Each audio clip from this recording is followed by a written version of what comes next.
A quick video again for all the new guys who haven't seen this. Okay, so that black O-ring that you see down in there is the cause of many of your leaks because it's got damage when there's scratches, corrosion, rust, whatever on this. So NYLOG is very thick like silicone grease, and this little film on the outside of this location will be the thing that stops vacuum leaks, lubricates your O-ring, and it's so thick that it all by itself can prevent the vacuum from pulling back inwards. But not only do I lubricate there, a lot of you guys don't know that this shaft, you see that shaft that goes all the way through, there's an O-ring, it leaks. I put NYLOG on the threads. Do you see that little thick gooey stuff there? Well, I put NYLOG all the way around, slip that down over. So now that your O-ring is going to travel over the NYLOG, it's going to lubricate it, and vacuum cannot pull up if there's any scratches in that O-ring. I have NYLOG right there, so when this screws down, it will seal the threads all the way around. NYLOG is so thick, vacuum cannot pull down underneath, and then this valve stem. Then on top of that, this is a temporary fix for when you discover you have a leak.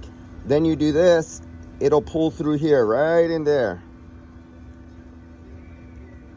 Now vacuum cannot pull down through the shaft. That's a temporary fix until you buy a new fitting when you discover that you have an internal leak in your fitting. Now you can put on your hose, and when you turn this down, let's see if I can zoom in there and you get a good look at the NYLOG squish out. Vacuum cannot pull through that. Oh, I feel pressure coming out. Oh, they didn't oh, they just released the refrigerant to the atmosphere. They didn't even have me come recover on this one. This had refrigerant inside of it, still pushing out. So they just did a swap and just released it to the atmosphere. That's all they did.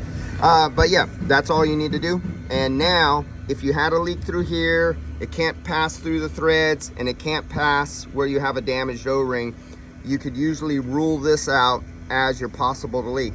Now on some of them, like this one, there's an O-ring right here too. This is an adapter threaded to this.